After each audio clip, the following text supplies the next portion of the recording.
esta segunda parte, en este segundo bloque de Sobre Ciencia, cambiamos un poco el tono, dejamos atrás, por un rato al menos, el problema de la sequía del agua potable y recordamos esa frase de toda excusa es buena para festejar, y más si hay 3 eventos que coinciden en un solo día.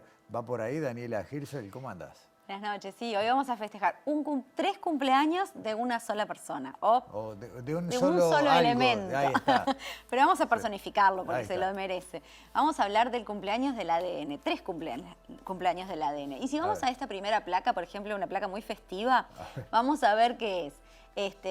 Un cumpleaños, ahí están los cumpleaños, ¿no? El cumpleaños del ADN que se celebra todos los 25 de abril desde hace 20 años. Bien. Eso nos lleva a hablar del otro cumpleaños, que hace 20 años, en 2003, se anunció el fin del proyecto Genoma Humano, que también fue un hito científico, y bueno, de eso también se cumplen 20 años.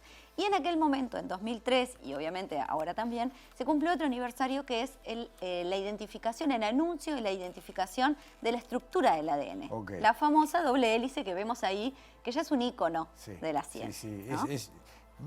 Más que de la ciencia, ya es un ícono. Totalmente. Funciona como un emoticón. Es así. Bueno, eso fue en 1953. Por supuesto, después tuvo un premio Nobel que no estuvo exento de polémica, porque obviamente fue entregado a varones y se dejó afuera a Rosalind Franklin, que eso es toda una historia aparte, pero bueno, vale la pena mencionarlo. Simplemente decir que hoy casi hay un acuerdo de que por lo menos merecía estar junto con quienes recibieron el premio Por Nobel. supuesto, Sí. por supuesto. Bueno, después nos lleva esto a hablar del cumpleañero. Ahí está. ¿Qué es el ADN? ¿Por qué 3 cumpleaños para un mismo personaje? Bueno, si vemos esta placa, por ejemplo, vamos a recordar, ¿no? El ADN es una molécula, es básicamente una molécula muy larga, una molécula que contiene toda la información genética que nos hace humanos, que nos dice qué color de pelo tenemos, qué ojos, cómo somos, con nuestra personalidad, si tenemos la predisposición o no a una enfermedad. Y está formada por 4 elementos, 4 bases. Ahí está, adenina, timina, guanina y citosina y guanina. ¿Por qué el trabalenguas? Sí. Porque en realidad siempre se unen igual. Siempre la citosina se une con la guanina para formar un escalón en esa hélice que vemos, y la timina se une siempre con la adenina, para formar otro escalón. ¿Cómo se formaban esos escalones? La ciencia no lo sabía, no lo supo aún cuando sabía que existía el ADN. Para eso un poco fue que surgió el proyecto Genoma Humano, para conocer esa molécula, conocer cómo se formaba, cómo estas moléculas se intercalaban unas a otras formando un gen. Eso es lo que vamos a ver en la siguiente placa. ¿Qué fue lo que buscó el proyecto Genoma Humano?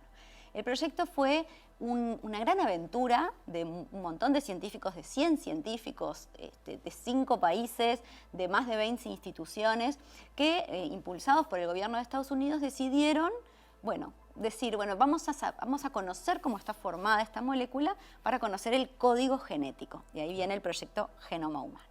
Bueno, de eso hace 20 años. ¿Por qué es un hito científico? ¿Qué nos representa? ¿Qué cambió en la ciencia gracias a este hito? Bueno, de eso vamos a hablar en el primer tape y entrevistamos a 4 científicos que trabajan en genética y genómica. Vamos a escuchar a Héctor Musto de la Facultad de Ciencias, a Hugo Naya del Instituto Pasteur, a José Sotelo del Instituto Clemente Estable y a Víctor Raggio de Facultad de Medicina. Vamos con ellos.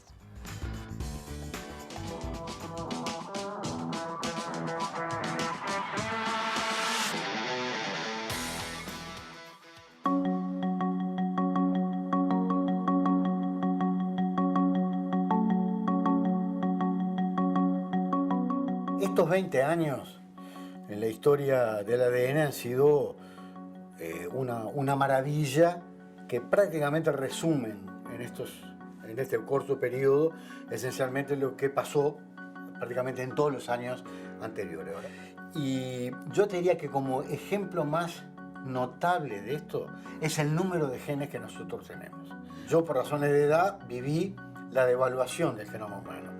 Cuando yo empecé a estudiar, te hablo de 75, por ahí, nosotros teníamos 1 millón de genes, es decir. Bueno, pasamos, el día que lo secuenciaron entero, a 18.000, 20.000 genes. Entonces, todo eso abrió una cantidad de campos enormes, como cómo se logra construir algo tan complejo como es un ser humano, con solamente 18 o 20.000 genes que se van regulando de forma específica, sería muy largo de explicar.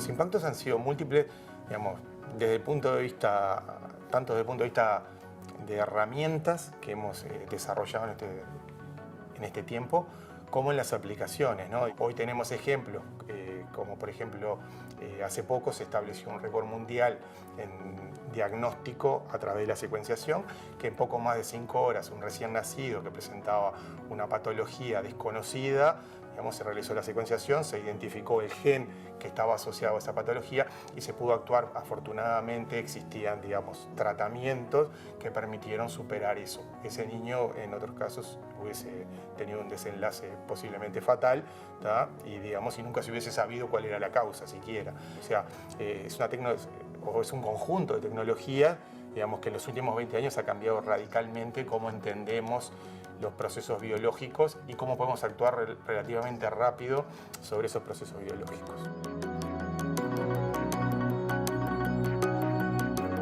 Estos 20 años han sido una revolución en el conocimiento y uso de la genética por parte del desarrollo del uso global de los datos genéticos en una disciplina nueva, la genómica.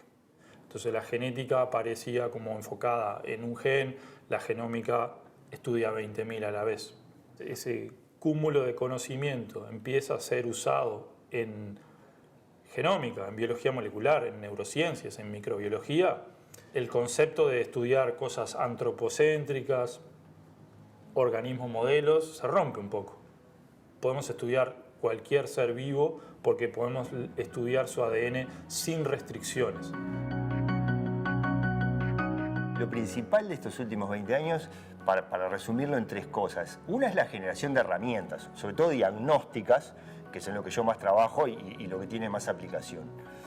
Otro es un hecho conceptual fundamental, que es la comprensión de la real complejidad de nuestro genoma, de nuestro ADN, de la interacción de este genoma con el ambiente, de su expresión.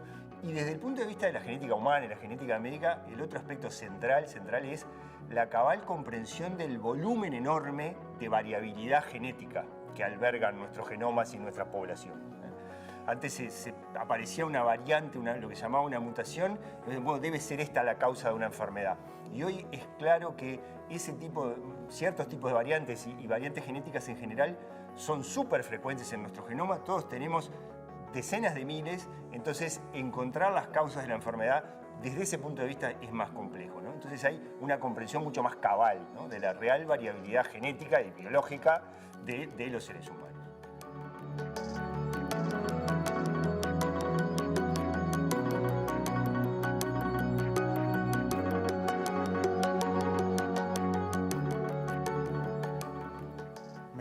Me quedé pensando, Daniela, mientras escuchaba, cuántas palabras podés escribir con 4 letras, ¿no? En definitiva, esta manera de simplificar, de G, A, C y T, ¿no?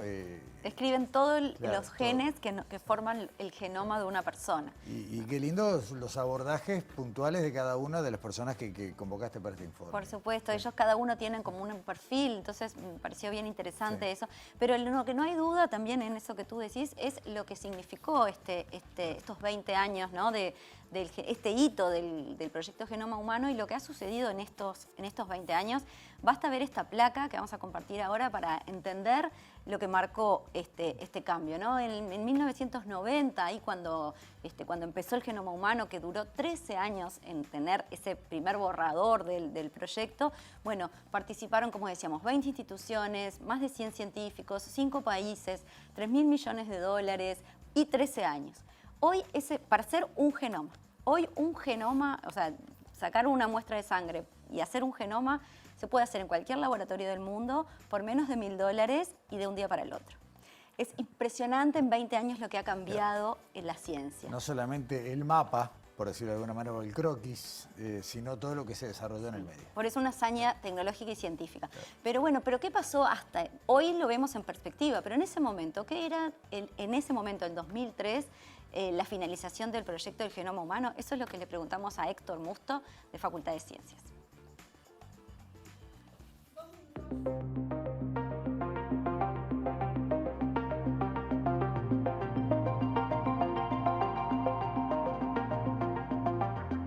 En los 50 años anteriores hubo, obviamente, saltos cualitativos, pero fueron relativamente lentos. O sea, aparecía una innovación tecnológica.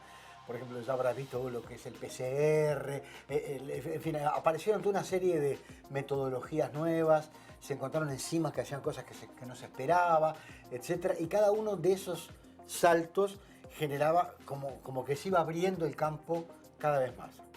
El tema fue la proeza tecnológica, porque fíjate que nosotros cuando hablamos del genoma humano estamos hablando de 3 por 10 a la 9 pares de bases.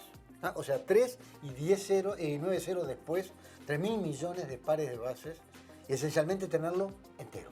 Eso fue, digamos, fue una revolución muy tecnológica que además fue resultado de la conjunción de dos avances distintos, ¿no? Por una parte, aprender a secuenciar, cómo secuenciar, ¿verdad?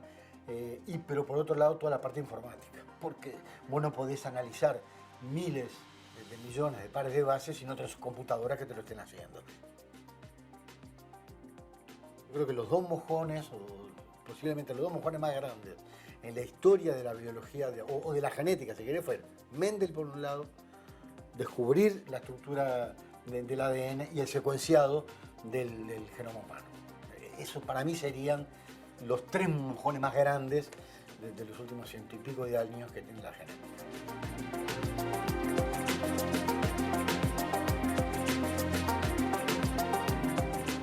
En estos 3 hitos que marcábamos justo, Daniela, se ve una aceleración del tiempo también, ¿no? Impresionante. De hecho, vamos a tomar a Mendel, vamos a ver esta placa, vamos a tomar a Mendel en 1865, que fue cuando realmente se empezó a hablar de la genética, de esa transmisión de información de una generación a otra. En la placa vemos que en esos primeros 88 años se descubrieron, por supuesto, cosas básicas como, bueno, la genética, las bases, dónde estaba ubicado el ADN en el núcleo. Pero después de 1953 hasta 2011, y vamos a llevarlo un poquito más, cuando se creó CRISPR, que es esa herramienta que te permite editar el genoma, es vertiginoso. Ahora podemos manejar totalmente el ADN y modificarlo a antojo. Entonces, esos 88 años contra los 58 años, vemos ese aceleramiento. ¿Qué nos depara la próxima vez? Eso es lo que vamos a ver en la última parte del informe. Dale.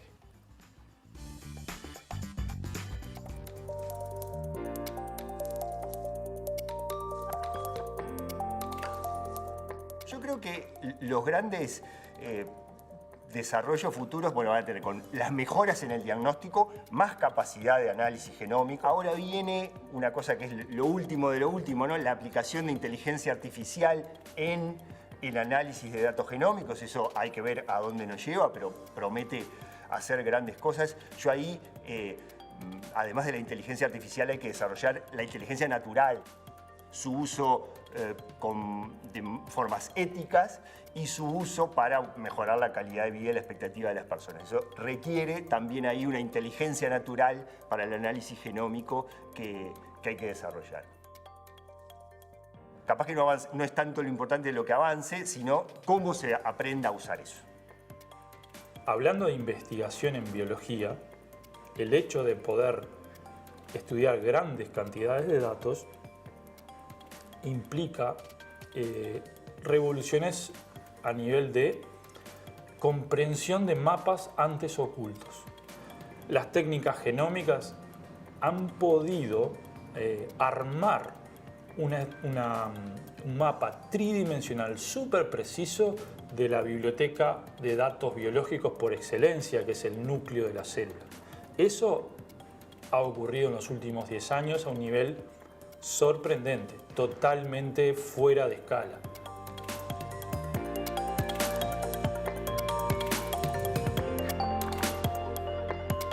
Hay un montón de cosas más y quedarán para otros informes, porque además del contenido hay que ver cómo está doblado. Por ejemplo, ¿no? Por hablar de una de las lecturas. Y seguramente nos va a deparar más sorpresas y más Exactamente. descubrimientos. Gracias, Daniela. Hasta pronto, hasta la próxima. Hasta la semana que viene.